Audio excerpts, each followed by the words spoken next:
Finally नवरीच्या मामाने ना बस्त्याचं गाठोडं उचललेलं आहे. तर 2 दिवसापासून ना आम्ही शॉपिंगमध्ये चाललेले आहे. तर मोठ्या बहिणीच्या मुलीचं लग्न आहे, त्यामुळे ना शॉपिंगची तयारी चालू आहे. तर पहिली पसंती आम्ही ना मूळचंदला दिलेली आहे. पुण्यामध्ये ना मूळचंदमध्ये ना आम्ही भरपूर साऱ्या ट्राय केल्या आणि त्यानंतर ना तिथून 2-3 साड्यांची खरेदी केली आणि त्यानंतर ना रविवार पेठमध्ये आलो. तिथून छोटी मोठी खरेदी केली, ज्वेलरी वगैरे, काय मेकअप वगैरे सगळं झालं. त्यानंतर पुढे रविवार पेठमध्ये ना महाराणी म्हणून शॉप आहे ना, तिथे गेलो. तिथे भरपूर साऱ्या सुंदर साड्या होत्या आणि आपल्या बजेट मध्ये सुद्धा आहेत. तर तिथेही भरपूर साड्यांची हो नाही करता करता पसंती केली आणि 2-3 साड्या घेतल्या. त्यानंतर मग ना देण्या घेण्यासाठी साड्या घ्यायच्या होत्या म्हणून दुसऱ्या दिवशी ना आम्ही फुरसुंगीला गेलो आणि तिथे ना गंगोत्री म्हणून शॉप आहे. तर तिथे आम्ही देण्या घेण्याच्या साड्या घेतल्या.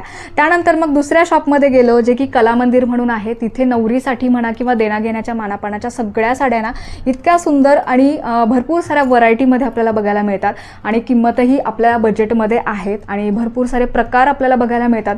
त्यामुळे मग कुठली घेऊ ही सुद्धा पंचायत होते. आणि मग अशामध्ये ना मी ही साड्या बघताना बऱ्याच साड्या ट्राय केल्या आणि काही साड्यांचीही खरेदी केली. अशा पद्धतीने ना भरपूर सारी शॉपिंग करता 2 दिवस इतकं एन्जॉय केलं आणि मस्त अशी साड्यांची खरेदी सुद्धा झाली. पुरीच्या ना काही साड्यांची ना कला मंदिर फुरसुंगीमधून काही साड्यांची खरेदी केली. त्याचबरोबर ना काल पुण्यातून आम्ही 2-3 दुकानातून काही साड्यांची खरेदी केली. त्याचबरोबर फुरसुंगीमध्ये आज 2-3 दुकानातून साड्यांची खरेदी केली आणि फायनली ना मामाने बस्त्याचं गाठोडं उचललेलं आहे. तर बऱ्याचशा ताईंचे आणि दादांचे प्रश्न होते की 2 दिवस झाले व्हिडिओ येत नाही. तर असे होते माझे 2 दिवस, त्यामुळे व्हिडिओ आले नाही आहेत. चला तर व्हिडिओ आवडला असेल तर लाईक कमेंट नक्की करा.